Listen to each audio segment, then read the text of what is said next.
Okay. Boom.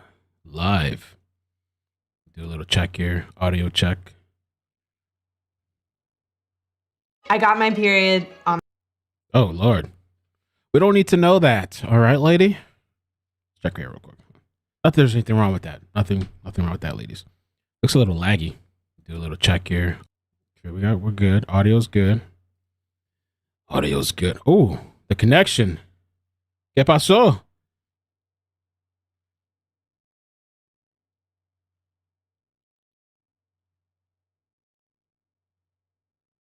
Okay. Look like we have some internet problems. Oh, no. All right, the chat's working. Let's give the internet a second, see if it settles.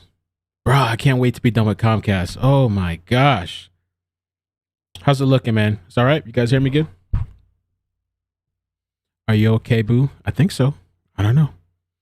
I got canceled. The last video I posted? Oh, man. Woof. Okay, I think the internet's kind of stable. Going to give it a couple of seconds. But welcome, man. Thank you guys for stopping by. Please hit the like button if you wouldn't mind. I'd appreciate it. Did you guys get notifications? I don't know if I had any notifications left for today. There was the lawyer spoke up or did a press conference like 2-3 hours ago. I haven't seen it yet. It's about almost 30 minutes long. We're going to watch that. We're going to watch the ex-manager, Travis Scott's ex-manager, that said that Travis Scott left him for dead. I was like, damn.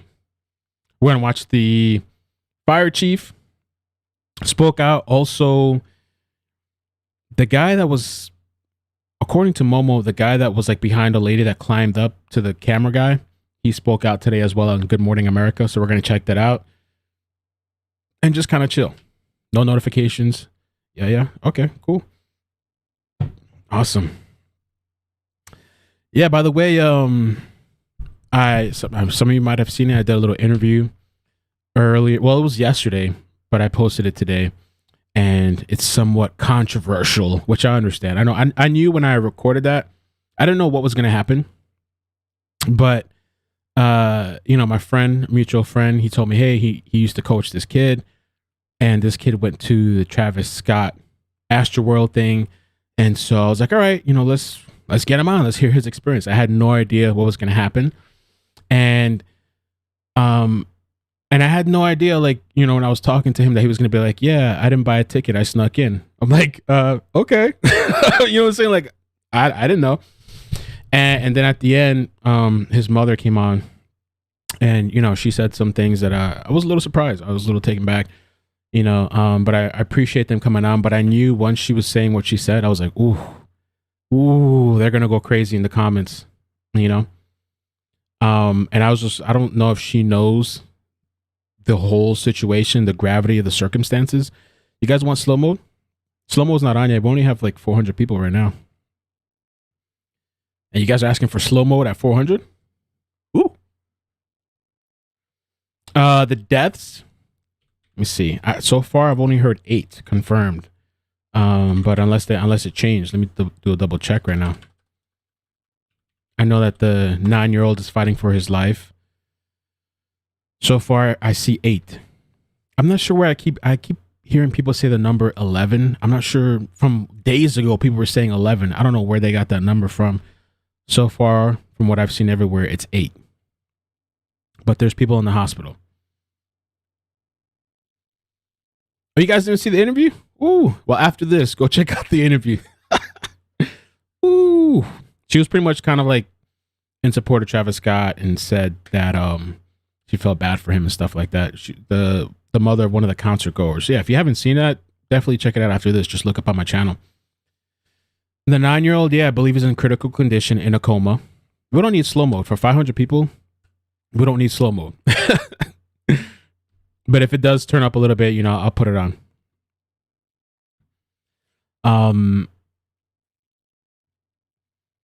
The interesting thing about the interview, one was that the guy was telling me that supposedly security wasn't letting people leave at one point, which I heard another girl say the same thing, that security was making people stay unless they were like passing out. And yeah, she was saying kids need an outlet. The thing with Travis Scott, man, like just the messaging. If you look at the history with Travis Scott, which I didn't know the history, I didn't know really much about him. I know his music, like Sicko Mode, some of the popular songs. I've never been like infatuated like that. But if you look at some of his history, historically, he's encouraged people rage. Historically, he's crapped on his security for stopping people from doing crazy things. I saw a Reddit post. I can't find it anymore. And I saw a video just a little bit ago where he was cursing out security for stopping somebody. F you, and putting them on timeout. Historically, this guy has encouraged people to rage and jump off balconies. I mean, we've seen all the videos and do all kinds of craziness. I still feel that the brunt is going to be Live Nation and the other third party. But, you know, who knows? They'll probably hold him responsible for some things. They're going to probably take into context his history. Ditz Dumb said 11 cardiac arrests, 8 deaths, over 300 injured. So let's start off with, let's get started. I appreciate you guys coming through. Please hit like. It really helps out the algorithm. Share the video if you wouldn't mind. I'm going to share it while we watch some of these videos. And let's start out with the ex-manager, right? Travis Scott's ex-manager. Let's start out with that. Go full screen. Travis Scott is... Everyone is quitting their 9-to-5 job in Web 2. Travis Scott is the worst person I worked with in my entire career in music. 8 people are dead and hundreds more are injured after Travis Scott's callous, reckless behavior at Astroworld. And I hate to be the one saying this, but I saw this coming and I tried to tell everyone. The story that D-Dot is telling is true. I'm Travis Scott's former manager. I'm the one who had a seizure, and I'm the one that he left for dead in a basement in Los Angeles. I originally told my account in 2013, and then it recirculated on Reddit about 6 years ago. The stories coming out of Astroworld and all the videos documenting the evidence are quite clear, and they align with what I know about Travis Scott. When he sees people in harm or danger, he tends to only continue thinking about himself. And to make it worse, he's been doing this for years at other concerts. I could go on and on about the theft of sessions, assaults, and all the lies that he's told in his career, but the thing that I want you to understand most is this. Travis Scott is the worst person I worked with in my entire career in music. 8 people are dead and hundreds more are injured after Travis Scott's callous, reckless behavior at Astroworld. And I hate to be the one saying this, but I saw this coming, and I tried to tell everyone. The story that D-Dot is telling is true. I'm Travis Scott's former manager. I'm the one who had a seizure, and I'm the one that he left for dead in a basement in Los Angeles. I originally told my account in 2013, and then it recirculated on Reddit about 6 years ago. The stories coming out of Astroworld and all the videos documenting the evidence are quite clear, and they align with what I know about Travis Scott. When he sees people in harm or danger, he tends to only continue thinking about himself. And to make it worse, he's been doing this for years at other concerts. I could go on and on about the... I guess it repeats over and over a couple of times.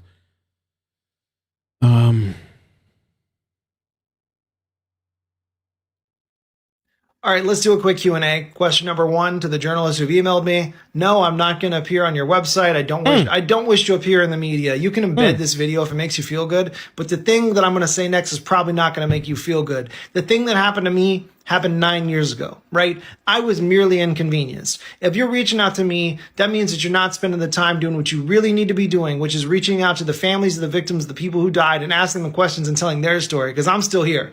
I can tell my story. You found me on TikTok, motherfucker. So honestly, to all the journalists in my email right now, you should be fucking ashamed of yourselves. Real talk. This is why people don't trust journalism and the media. Anyway, point number 2, to all the SoundCloud rappers. I'm not listening to your music. You can send me all the links in the world. I don't have the time for it. I wish you all the best in your career. Managing rappers is part of my old life. I've got a job I love now. I'm a family man. My life has changed a ton. But I do wish you all the best, and I'm sure your shit's fire as fuck. I'm not listening. Canceled. Let's cancel him. Let's cancel iCkEdMeL and all his guests as well.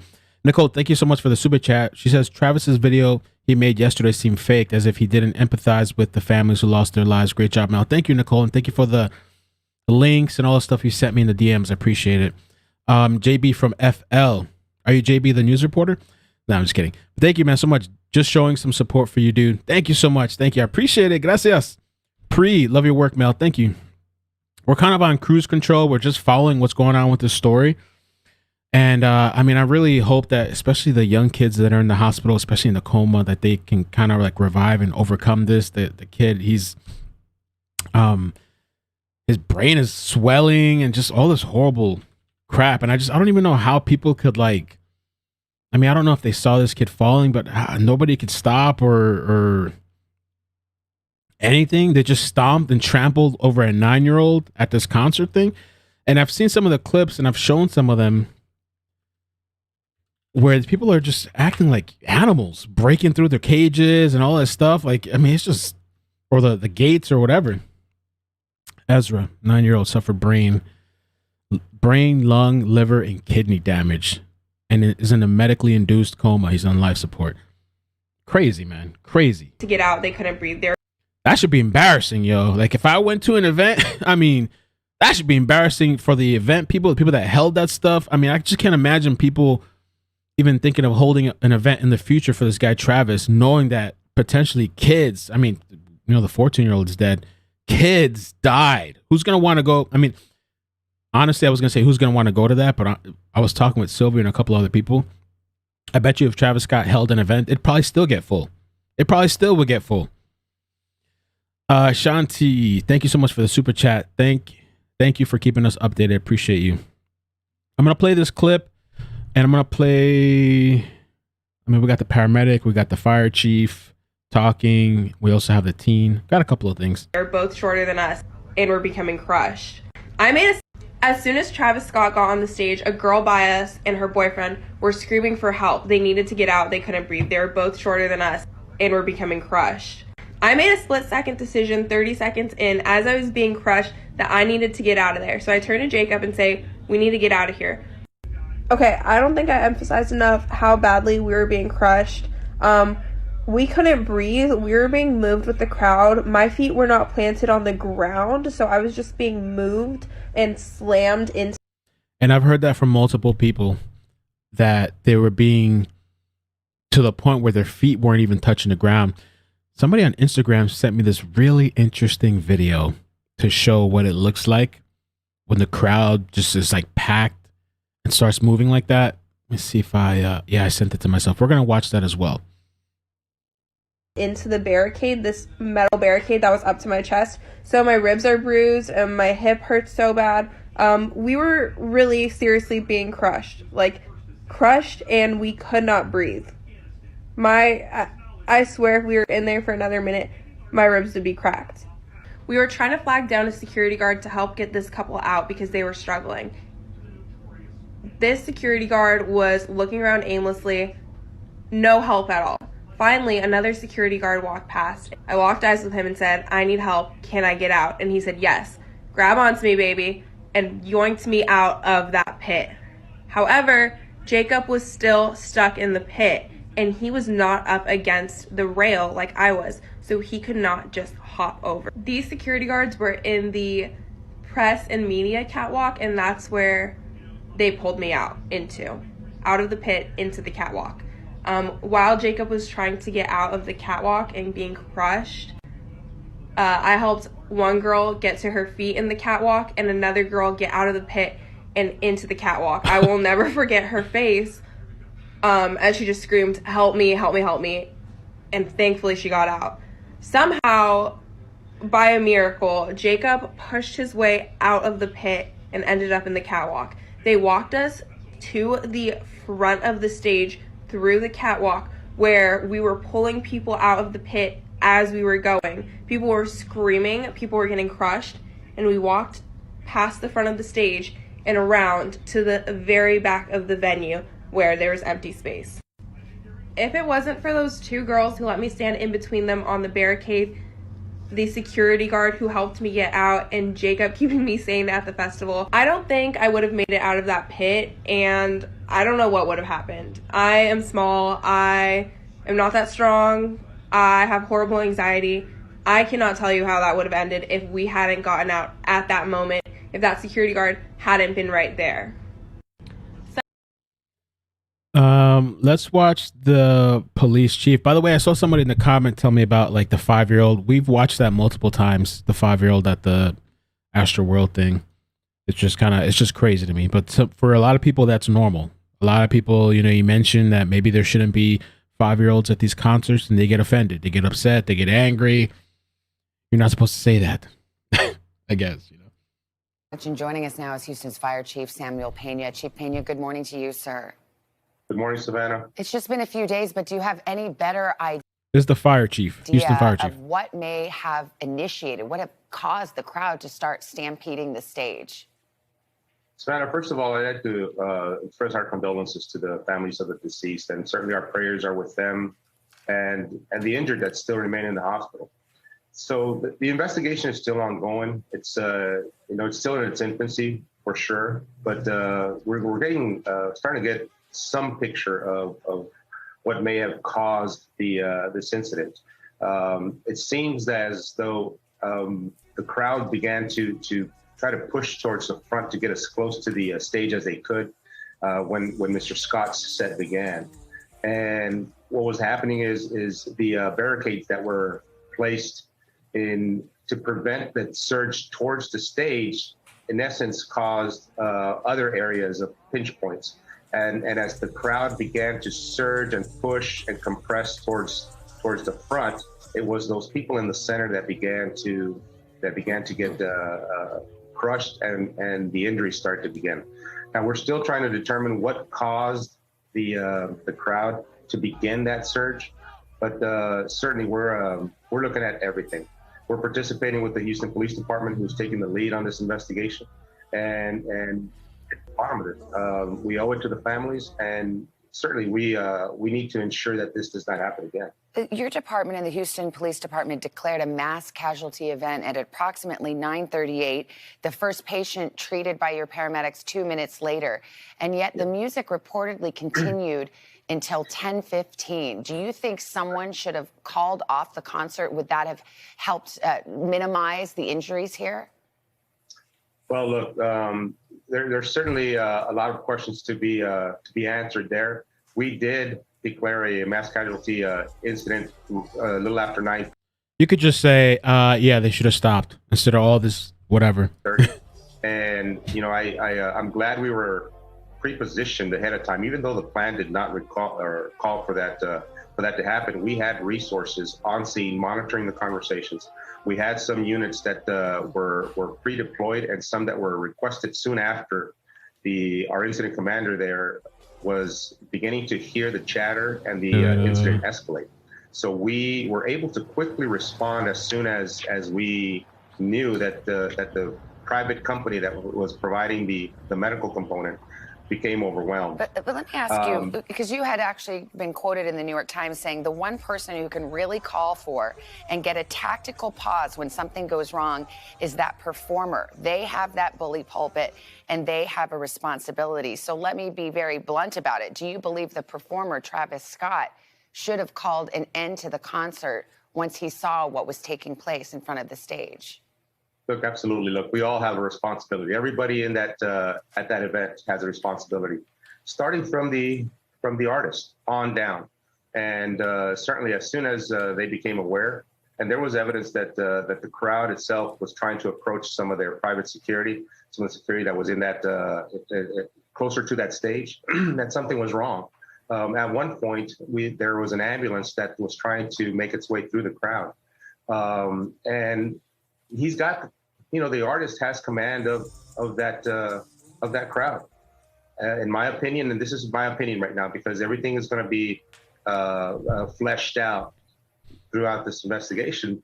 But certainly, the artist, if he notices something that's going on, he can certainly pause that performance, turn on the lights, and said, "Hey, we're not going to continue until this thing is resolved."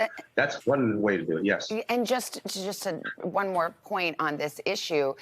Do you have any evidence, do you have any reason to believe that the performer or anyone on stage initiated or encouraged this rushing of this stage? We've obviously reported there have been a couple prior guilty pleas by Travis Scott with this kind of conduct. This is a separate night, a separate incident. Is there any evidence that you've collected that suggests in any way he initiated this? No, not at this point. I'm not prepared to say that. I'm not prepared to say that he was fully aware of what's going on. All I'm saying is that everybody at that event, from the artist on down, security, and everybody that's there to provide public safety, including the crowds, right? In general, we all have a responsibility when we attend these venues to ensure each other's safety, and so everybody we're a community at these events, and all these answers are going to be provided hopefully as soon as the investigation is completed. But we really need to take a critical look at everything that went on there, because we cannot have this happen again here in the city or anywhere. Yeah. Absolutely, and 8 people having lost their lives. The stakes couldn't be higher. Houston Fire Chief Samuel Pena, thank you for your time this morning, sir. Appreciate it. Thank you. I want to share this other clip as well. This is from Good Morning America, and I believe this was the guy that was climbing the ladder as well.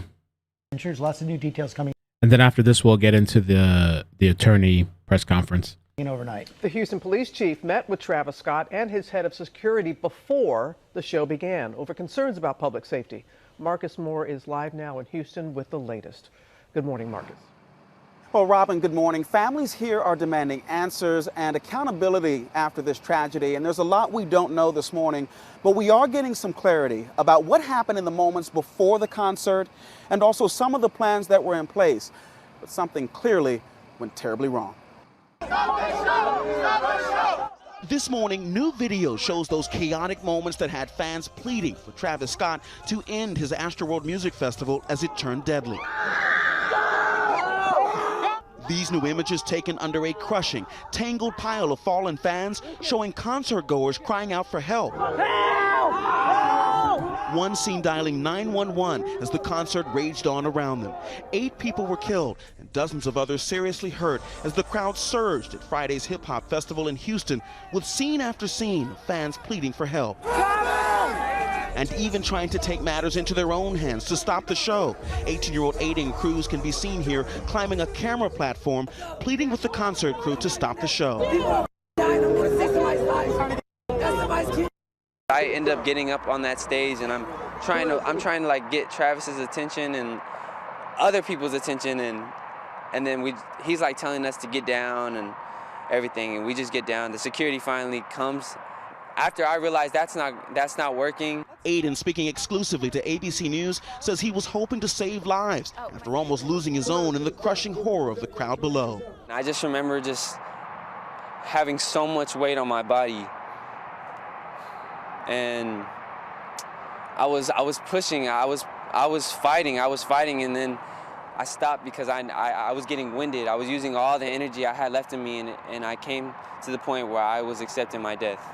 Houston's police chief says he met with Travis Scott and his head of security prior to the performance to express concerns over public safety.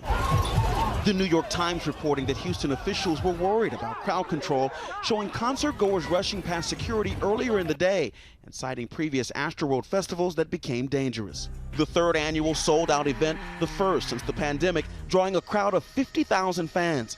As it got closer to the time for headliner Travis Scott to take to the stage, the crowd started swaying and pushing forward, knocking people to the ground and crushing others against the barricades. 9-year-old Ezra Blunt in the hospital suffering critical injuries. He was sitting on his dad's shoulders when the crowd got out of control and trampled the boy. Police now investigating why it took nearly 40 minutes to stop the rapper's show after Houston police declared the concert a mass casualty event. According to new documents obtained by ABC News, the operations plans didn't account for a crowd surge, and only 2 people had authority to stop the concert, the executive producer and festival director. Some fans tried desperately to alert the staff of what was happening in the crowd. Memorials now honoring the victims at NRG Stadium. All 8 people between the ages of 14 and 27.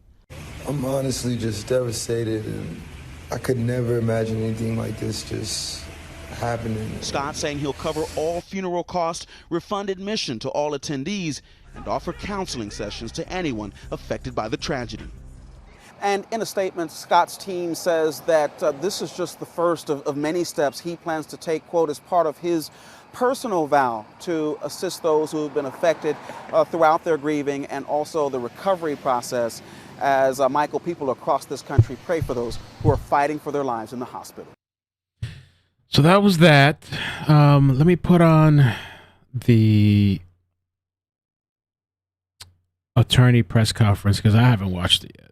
I want to see what they had to say. And I think they're representing 30 or more people from what I saw. Let me see here. Boom, boom, boom. I fixed the audio because the audio was pretty bad. So I rendered it, fixed it, and My name is rendered Rick Ramos. I'm an attorney here in Houston, and I have been chosen by several families throughout the state of Texas to go ahead and represent their children who were in fact the victims at the Travis Scott concert. We are here to express our concerns to the general public, express our sorrows to the families that have lost individual loved ones, their children at this concert. At this point in time, we have engaged in the representation of these victims in order for them to, number one, receive proper treatment for their injuries, and number two, the trauma associated emotionally with the scene and what these children were subjected to at this concert. They were subjected to witnessing dead bodies. They were subjected to seeing people dead right in front of them that could not be resuscitated. They were subjected to seeing bodies that were turned purple right in front of their eyes. They witnessed their friends being crushed by barricades. They witnessed their brothers and sisters being stomped on while a mob crowd was trying to essentially enter an event and then leave an event. The biggest issue in this entire situation, as far as who is responsible, is that back in 2019, in the same premises, in the same event, with the same artist, a very similar situation occurred. Not very, it was the similar situation. It was the same, meaning the crowd went ahead and stormed the barricades, went into the actual venue. Security could not stop it. There was criminal activity that took place at the concert back in 2019, again with the same artist at the same venue, and essentially tickets were handed out. Children were in fact hurt and children were passed out.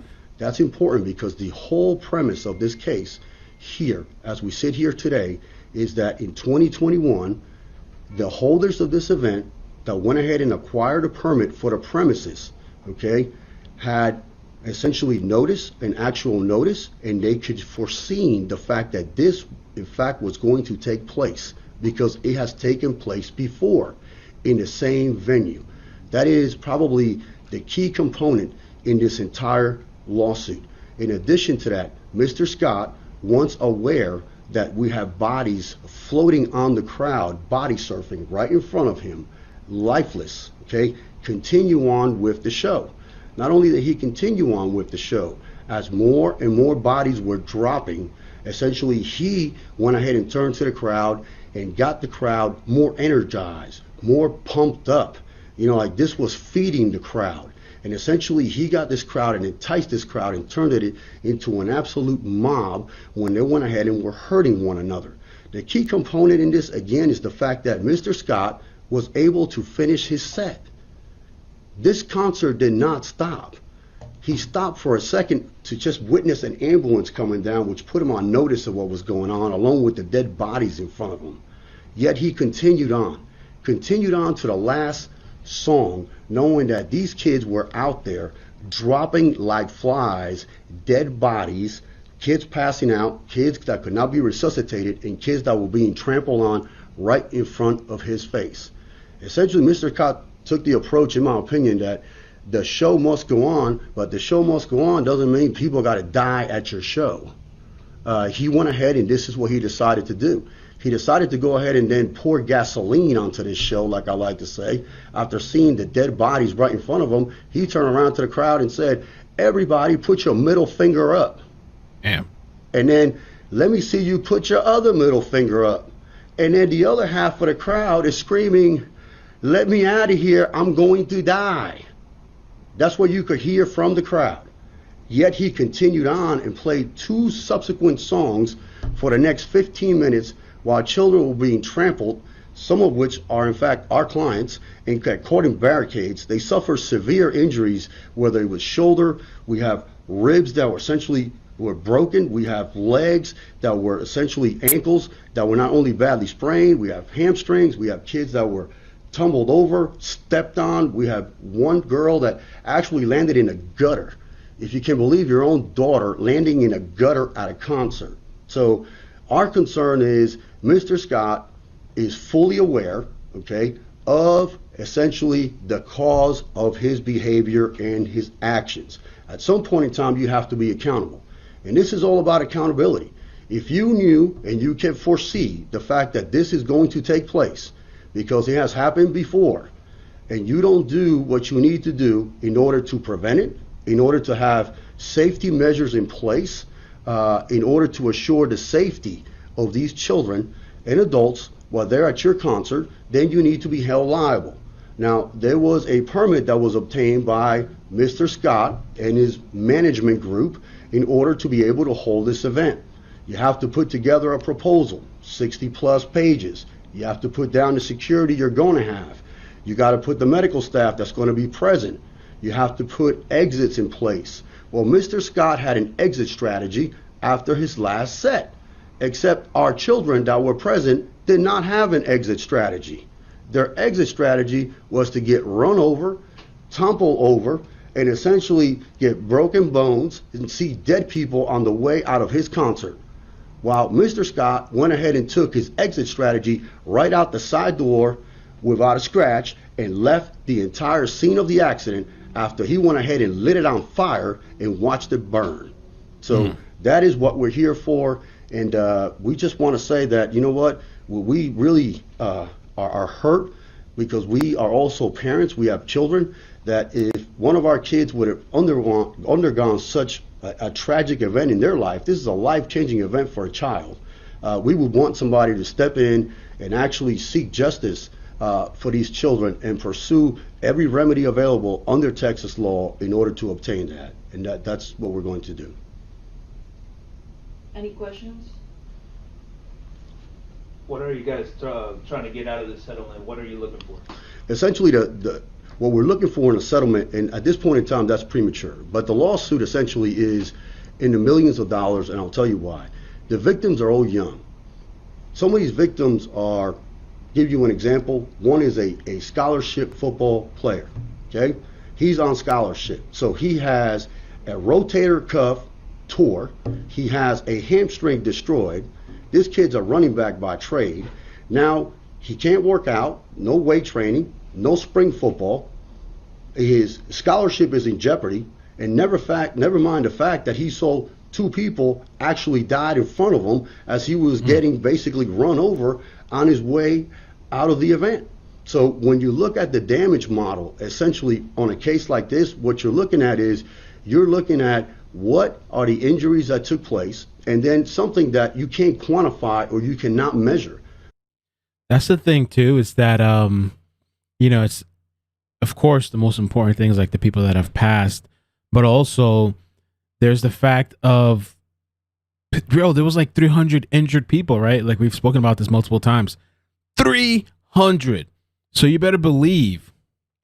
And it's not even just that. You could just imagine the people that saw dead bodies, people that were, you know, there's going to be, I believe this, one of the titles for this lawyer talking, they said like 30 victims or something. We know that there's 8 dead, supposedly, as of now. But there's people that are injured really badly. Like this one guy he's talking about that now this kid, his future is in jeopardy, right? So it's going to be really, really nasty, the lawsuits that are coming.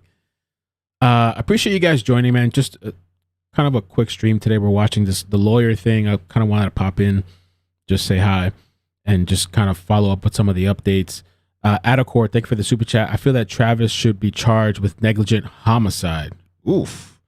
Nora, he needs to go to jail. Painting services by Steve. Keep up the good work, Mel. Sorry, can't read. Keep up the good work, Mel. You rock, and I love your content. Too much is not enough. Thank you. Appreciate that. Habit. Now he has to sell his Fortnite Balenciaga hoodie. Well, that's the other thing too. I spoke about that earlier. Yeah, Fortnite dropped his whatever it was they had on the game, and the 9-year-old that passed away, they were saying that he was influenced by Fortnite because, well, Travis Scott was on Fortnite. And so Travis Scott has like a huge young demographic that supports him. Which is the traumatic event and the effect that this event has had on these children emotionally. Some of these children may not be able to go into crowded rooms anymore. They may not be able to go into crowded restaurants or concerts or events, essentially because they are going to suffer emotionally from what occurred in this event. And he didn't pass away. Did I say that? Sorry, he didn't pass away. He's fighting. He's in a coma fighting for his life. I said, sorry if I misspoke. LL said, thank you for the super chat. Please show the GQ interview How to Rage with Travis Scott if you haven't. It is 2 minutes.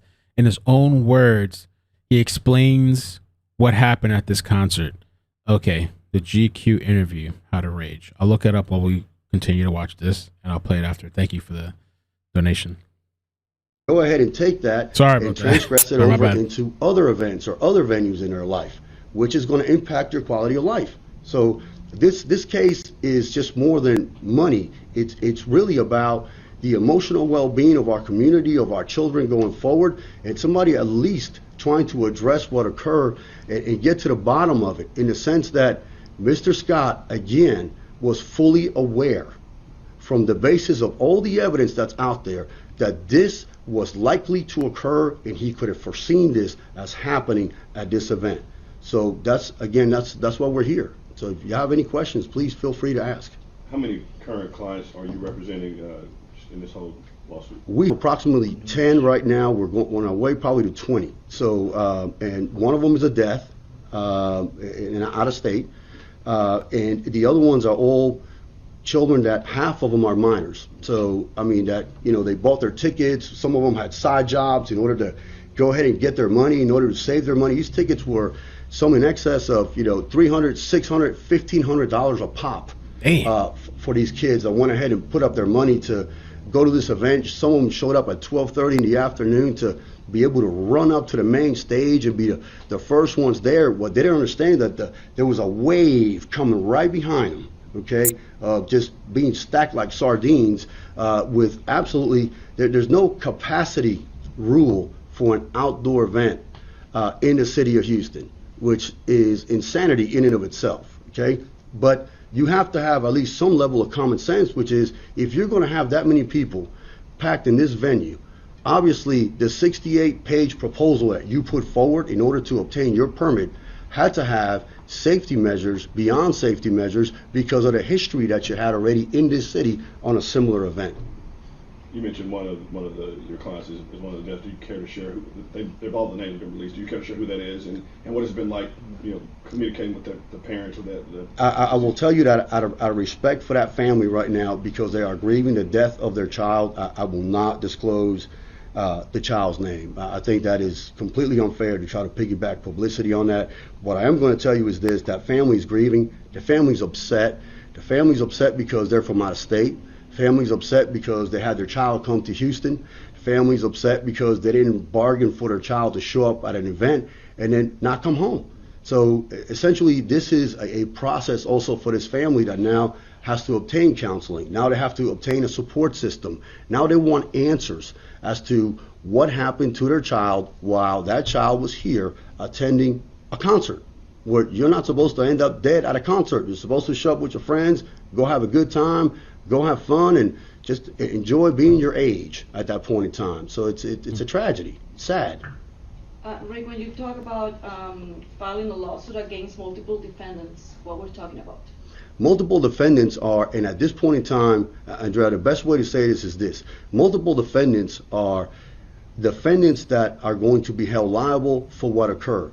But you have to be careful in the defendants that you pick. You cannot take the approach of taking a shotgun approach and want to sue everybody under the sun that you think was somehow responsible for the event. So you really have to look at the evidence, you have to look at the paperwork, you have to look at the statements from the actual victims, you have to look who was present, and then you have to make sure that when you actually file your lawsuit, okay, that your defendant is somebody that can be held liable. It is not someone that you're just trying to go ahead and sue in order to gain publicity or just to have them on the piece of paper in order for you to say, well, you know, we sued 15 people. Well, we don't want to sue 15 people. I want to sue 20 people if they're responsible, 25 people if they're responsible, but maybe they're just going to be 10.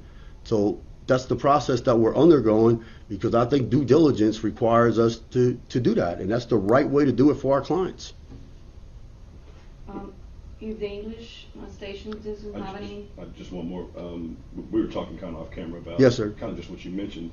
When you have that many levels of, you know, you got Live Nation, you got Travis Scott, you got City of Houston, you got all these people, how hard does that make the investigation to bring all this together to get justice for your clients? It makes it more difficult because you have layers of defendants. So anytime you have layers of defendants, then from an investigation standpoint, and you know that's, you know, I have one of probably the best in the state to do that, but you have to layer liability. So what happens is you have concert goings that purchased a ticket, and you know, just as a word of caution to every lawyer that has filed a lawsuit out here may have picked the wrong defendant, okay? If you filed a lawsuit against somebody that may have sold you the ticket, you may have to go deal with an arbitration clause under that ticket, which means a motion to abate, which means you are doing your client no justice, okay? Once they file a motion to abate, that means to stop the lawsuit so they can go ahead and enforce an arbitration clause, because state of Texas favors arbitration.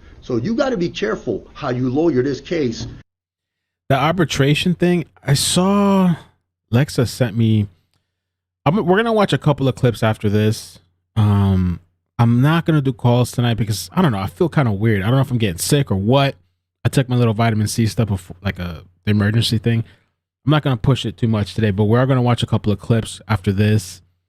And we're going to look at the supposed ticket thing, the arbitration thing, where like basically, I guess when you buy the ticket, it's like, they're not liable for whatever happens at the event. But I mean, it's kind of crazy because there was kids there and all this kind of stuff. I don't know that this is really how much that's going to hold up, but we are going to take a look at that after. For your victim, in order for them, the purchase policy, to get the best result possible and not just go into the system and then you're at a standstill, your client will receive absolutely zero in the form of justice or compensation, because procedurally you are ill-equipped as an attorney to go ahead and handle the case. So you have to do it right if you're going to do it. Okay. Vamos ahora a hacerlo en español. Lo mismo. Tu nombre, título. HB2A, man, long time no see. Hope you're doing good, man.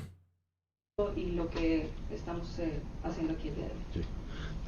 Mi nombre es Ricardo Ramos, soy un abogado aquí en la ciudad de Houston y estoy representando a las víctimas de la edad de eventos aquí en esa situación. Eventos y en el pecho que ellos. Muertos. Los niños se... El número de... Seems like they ask better questions in Spanish, though. That's it. Can you give us a call? Yeah, let me without. Sure. All right, let me show you this. Well, let me get the super chats. Then we're gonna go over this supposed purchase policy thing, which I guess it's supposed to be like you're going to the concert and whatever happens to you, whatever happens. It's almost like it's what it seems like. And we're gonna watch a GQ interview that LL recommended. Rianne, thank you for the super chat. Sana, thank you for the super chat. Says cancel culture is crazy. LL, thank you for the super chat. Lone Wolf Spirit, that the 14-year-old that died was the one that tried to grab Travis's shoe. What? Travis told the crowd to get him, and they beat the 14-year-old to death. Travis responsible. I'm not too sure. The kid that was beat up and Travis said, F him up, F him up, F him up. That was at a different event. I don't know how old he was, but I saw him that they pulled him out of the crowd, and that was just disturbing to see. HB2N says Travis getting his N-word wake up call. Unbothered. Unbothered. The city of Houston is liable for not using law enforcement to stop the show. Thank you for the super chat. This thing here, let me get you a full screen. Comcast is acting kind of funny. Yo, you guys bear with me. At the end of this month, sometime in December, I'm done. Canceling Comcast. I got this new, I'm going to have the what do they call it? The fiber optic internet. I can't wait to be done. And hopefully that internet is good. But supposedly here, purchase policy, it says that stay alert at all times during and after play or performance. If struck, immediately ask an usher for directions to a medical station. You voluntarily assume all risks and danger incidental to the event for which the ticket is issued, whether occurring before, during, or after. They cover themselves completely. And you waive any claims for personal injury or death against us, management, facilities, leagues, artists, and other participants, and all of our respective parents, affiliated entities, agents, officers, directors, owners, and employees on behalf of yourself and any accompanying minor. You bear all risks of inclement weather, event date and time are subject to change, and so on and so forth. They even got something for the coof. In case you catch the coof, that's your fault too, your problem.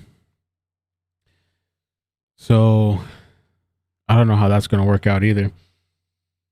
Let's play. Oh yeah, the paramedic. A couple of clips. Let me pull up the clips first, and then we'll start watching them. There was this great crowd surge example video that was sent to me. We're gonna take a look at that. We're gonna watch this requested video, How to Rage. This is from 2015. Since I was 6, I wanted to be a fucking wrestler. Oh. The Hardy Boys was fucking amazing. X-Pac was like my idol. So performances, I always wanted to make it feel like it was the WWF or some shit. Oh, we get it. There's music.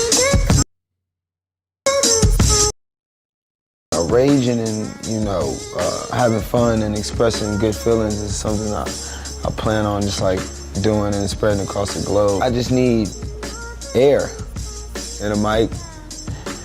Yeah, I don't need a stage to fucking perform, no. We just need something to stand on. It can be somebody. I just need a platform.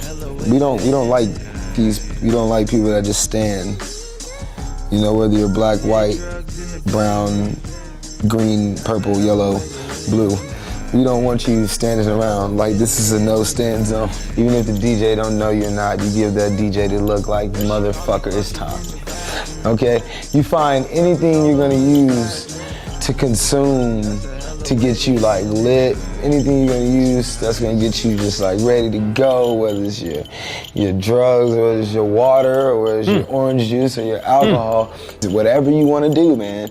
Like, get it in and you just have fun. When you're with Travis, or if you're raging, let's say if you're not with me, okay, I feel like delete the Uber app. Okay, just for this night. You can get it back in the morning because I love Uber. But tonight, you're spending the night with whoever you with. People need to start bringing back camping. Like, when people go out, there is no going home, man. It's like, we're gonna spend the night and we're gonna party all the way till the fucking sun goes up, right? You put your cell phone in your pocket because there's no snap. I'll allow you one picture.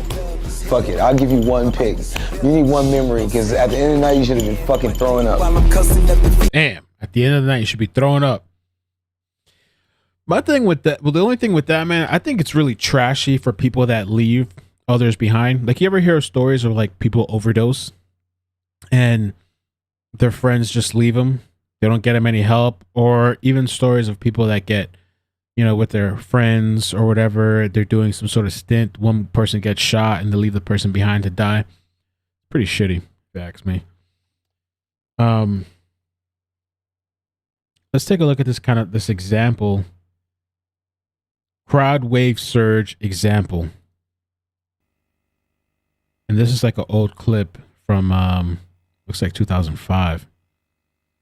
Bro, I could not imagine being in something like that.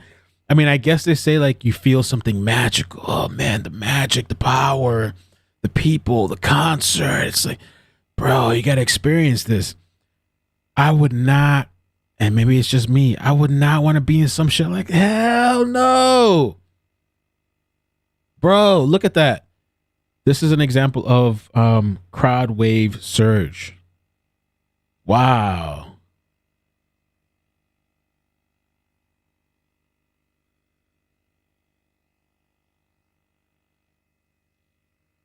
Damn, and the thing, not even just the crowd, but I would also be thinking like, imagine the traffic.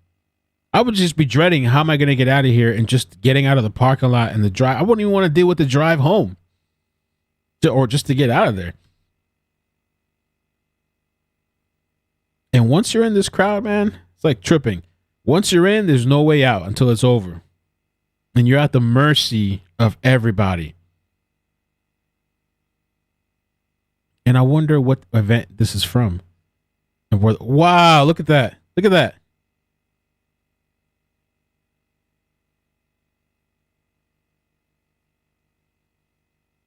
That's trippy. I don't know how that's fun, bro. I don't see it. I really just don't. Maybe I'm old, man. I'm getting old. Somebody said wear a diaper. Yeah, you can't even go to the bathroom. You can't even go to the bathroom. People just I like Deftone. I mean, not enough to be in something like that, but I do like Deftone. What's that song? One of my favorite songs by Deftone. The school thing. After school or something. Not watch you change. I watch you change. And you. It's like you never have hope or something like that.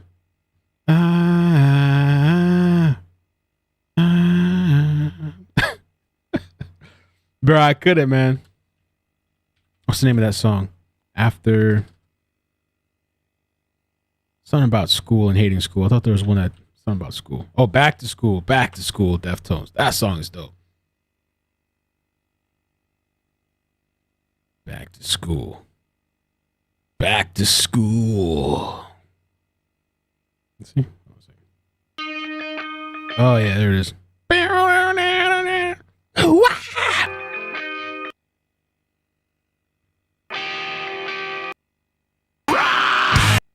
That's a good song. I couldn't do it, man. No way.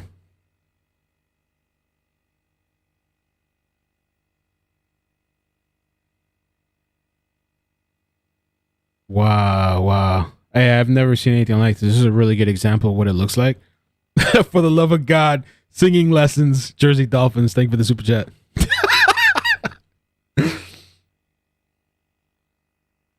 Maybe this is like the magic that people talk about, like the magic of performing and art and being a part of the crowd and being one with the universe and mankind.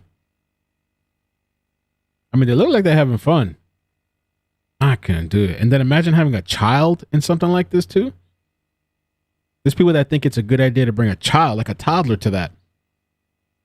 Imagine that, like somebody with the thought that, yeah, this is a great place to bring a toddler.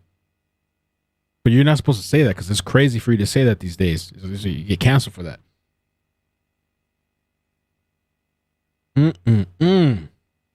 Dude.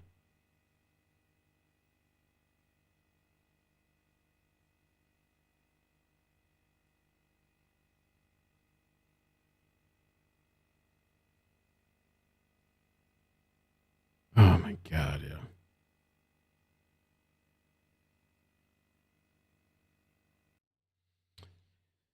Crowd surge example, Australian concert and entertainment security.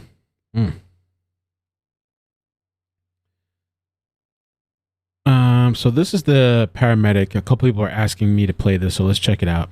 Paramedic. I was one of the EMTs that worked at the Astroworld event. Quick disclaimer, I'm going to give absolutely no names, no company names, nothing like that, nothing to disclose or put anyone in jeopardy. Me and my partner, let's just say Medic 1, me and Medic 1 were stationed at the entrance of Astroworld. About 30 minutes into Travis Scott's set, they called us saying, hey, we need backup by the stage. So me and Medic 1 arrive at the front of the crowd to medic 2, medic 3. They're like, hey, I have people, come with me. And so we walk through the VIP section down the middle of the crowd. As soon as we get past the VIP section, really shoulder to shoulder in the thick of the crowd, there was a couple people that kind of grabbed onto my shoulder and was like, hey, there's a girl passed out over here. So me and medic 1 separate from medic 2 and 3. They go on their call, we go on this new one. This girl's laying down, and me and medic 1 are asked, what's going on? And one of the people says that, oh, she's been down for 10 minutes. I'm not sure what's going on. I'm thinking, damn it, how has no one done anything? Just let her lie on the ground for 10 minutes. So I get down there, check her pulse and breathing, do my whole ABCs check, and she has no pulse, no breathing, which means she could have not been breathing with no pulse the whole 10 minutes. She's been sitting there for 10 minutes, probably no pulse, no breathing, no oxygen to her brain. I can't just throw her over my back and escort her out of the crowd because it was a 5-minute hike into this damn crowd. So I tell medic 1, hey, I'm going to come back for you. I'm going to grab a crash bag. So I get out of the crowd and I grab my one crash bag, which was a huge mistake. I had no clue what I was getting into. So on my hike back into the crowd with my crash bag, at the halfway point, right here, I find another medic performing CPR. I get down, I'm like, hey dude, where's your partner? What's going on? And he's like, I don't know, man. I just saw this person who was no pulse, no breathing. I just started CPR. I don't know how I'm gonna get him out. In EMS, you have to complete your first call before you can assist on any other ones. And so I was like, okay, look, I'll come back for you too. I need to go to my original guy. So I head out. And then in the middle point between the midpoint and my end point right here, I find a third person performing one-man CPR on another man. And I get there, I'm like, hey, what's happening? Where's your partner? And they're like, they're taking care of another unconscious person. I need to do one-man CPR. I don't know how I'm getting this person out of here. So here I am presented with 3 different EMS personnel providing one-man CPR on 3 different patients, completely isolated from each other, no backboard, no way of getting out. And I'm just like, God damn it. I was one of the EMTs. Because of the heat of the moment, whatever, right? My thought process was, okay, I'm not getting these first 2 people out until I get my original person out, because that's the first person I ran into. So I gave person number 2, or CPR person number 2, right here, I gave him the crash bag. And I was thinking, you know what? Person number 1 that I originally went to, probably already done a couple cycles of CPR, and I'm just going to throw her on my back and get her the hell out of here. And to give y'all context, the radio wasn't working. The music was way too loud. I had called for backup and for help so many times, and it was just not going through. I tossed person number 2 the crash bag, and I get to person number 1 who was originally there. And thank goodness, like 5 cops were there. And they had brought a backboard with them, which thank God. We loaded her up onto the backboard and we get her out of there. She's on her way with like 4 or 5 cops. My original partner, medic 1's making sure she's okay. And so I'm like, okay, I gotta take care of these other 2. I get to CPR number 2, who I dropped the crash bag off with. And the medic's still there, but a cop arrived with another backboard. So after they finished their round of CPR, I'm like, okay, look, being in this crowd is literally a life threat. That was apparent. Life over limb, she needs to get the hell out of here, just like everyone else who's passed out here. And just to say, along the way, I had so many people reach out to me, tug on my jacket, grab my shoulder, and was like, please help me, I broke my foot. Please help me, I dislocated my shoulder. Please help me, I feel like I'm gonna pass out. And I had to tell all of them, I will try to come back for you, but people are literally dead right now that I need to go help. So we get CPR number 2 loaded up onto a backboard. The cops were like, I got it. And I'm like, okay, thank God. Take him out. I can go to CPR number 3. I get to CPR number 3 and no one's touched this man. No one's helped this man. He needs a crash bag. So I sprint out of the crowd, grab another crash bag, bring it back. What do you know? Security with a backboard. I'm like, thank fuck, teamwork, right? And so as soon as I get third CPR kind of out the door, out of the way from the crowd, I tell them, look, 3 people dropped in the span of 10 minutes that only I could see. There was like over what, 50,000 people here, and I witnessed 3, only me, there's gotta be more. I told those medical personnel, look, I'm gonna go in and find these people, do one-man CPR, do whatever needs to be done to make sure, provide the best amount of care possible and get them the hell out of here. This was just the higher acuity patients. Me and Medic 1, my partner, probably dealt with 5 or 6 other lower acuity. And when I mean lower acuity, I mean not instantly dying, right? I'm talking about broken feet AMS, people who don't even know their name, they don't even know how to speak anymore. It was horrendous. Me and Medic 1 ran our asses off because of the heat of. Let me get part 3. Tracy, I just want to say real quick, thank you for the super chat. I'm going to get the other ones as well. And that's a really cool, dope looking super chat. So I just want to say thank you for that. Appreciate it. Appreciate the support. All right, part 3. In the thick of this, I'm like, so many people are going down, so many people are getting injured. And observations were that there was zero crowd etiquette at all. They just wanted to get closer to the show, closer to Travis Scott, and do their thing. They didn't give a single damn about anyone around them. It was an absolute shit. And in the thick of this, I'm like, so many people are going down, so many